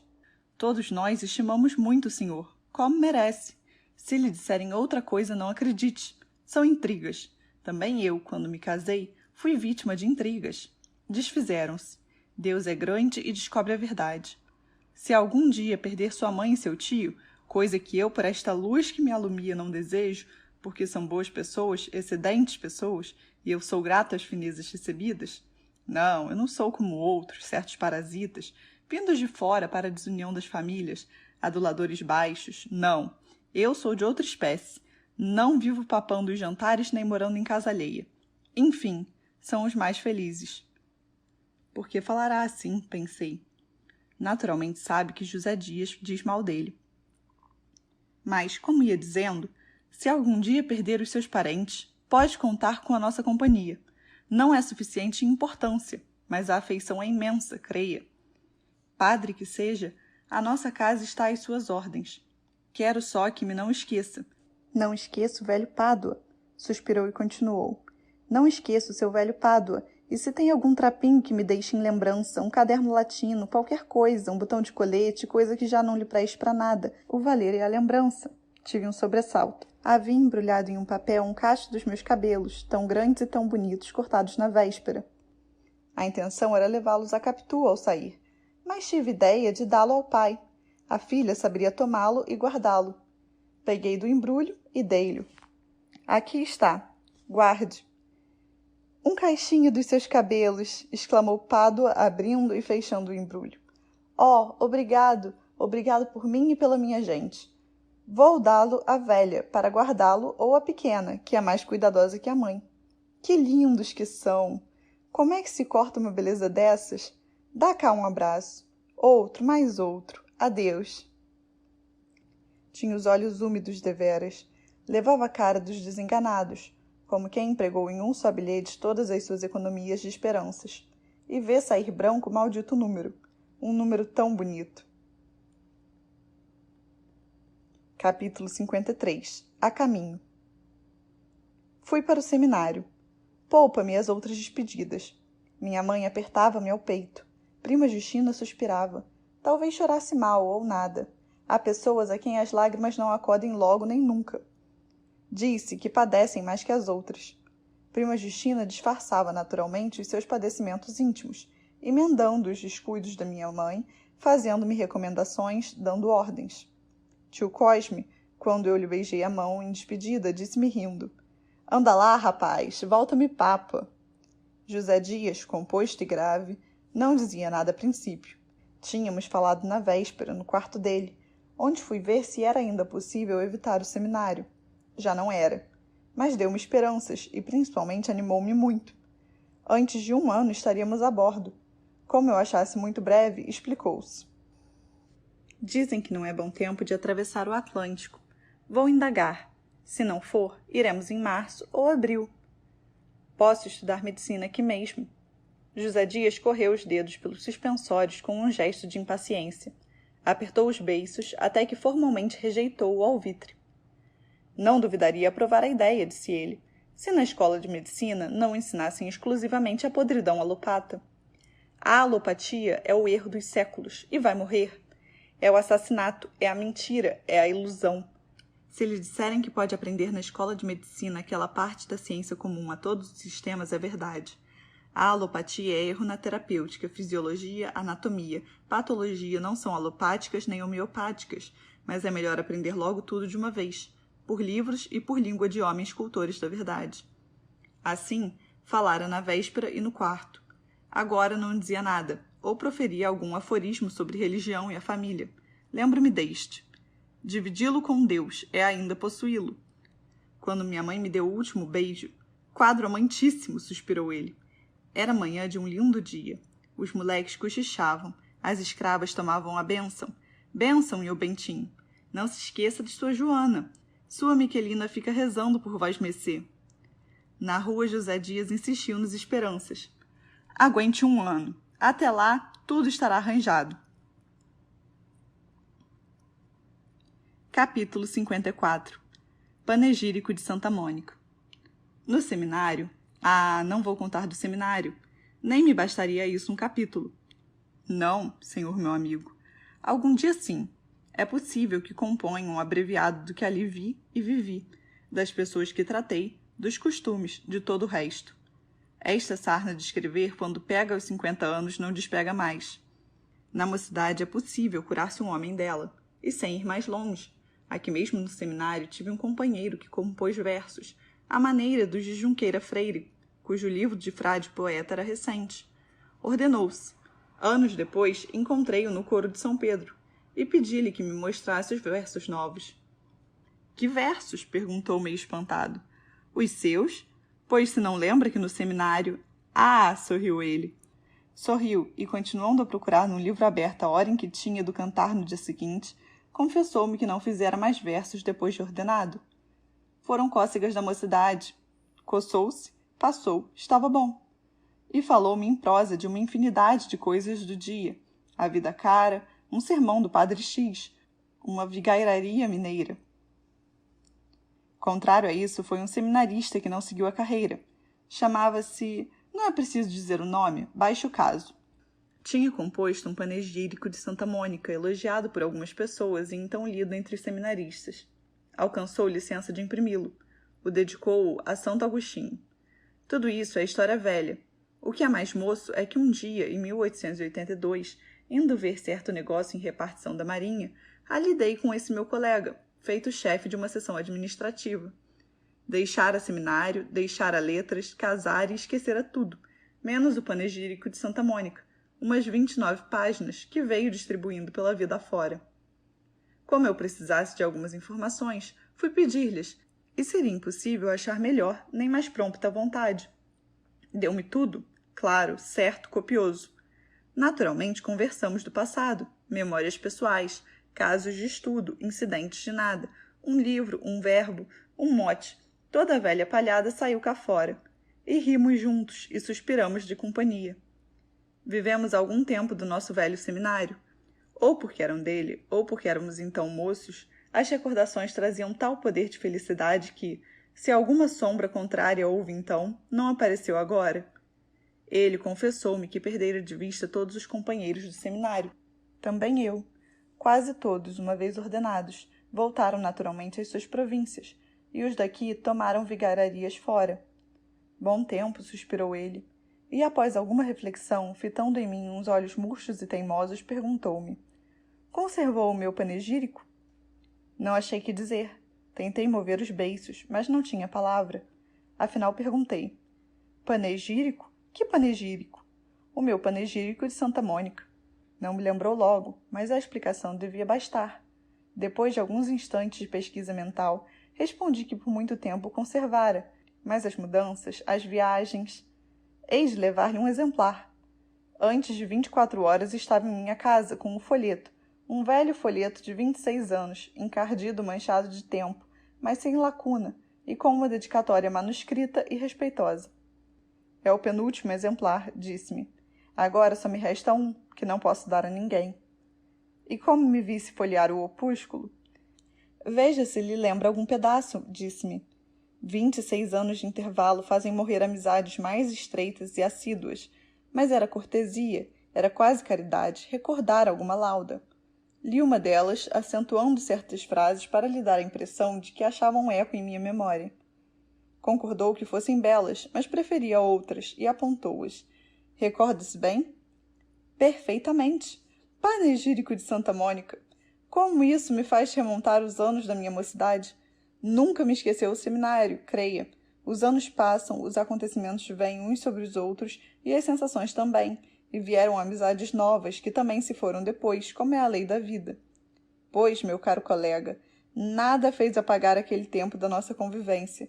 Os padres, as lições, os recreios, os nossos recreios, lembra-se? O padre Lopes, o padre Lopes.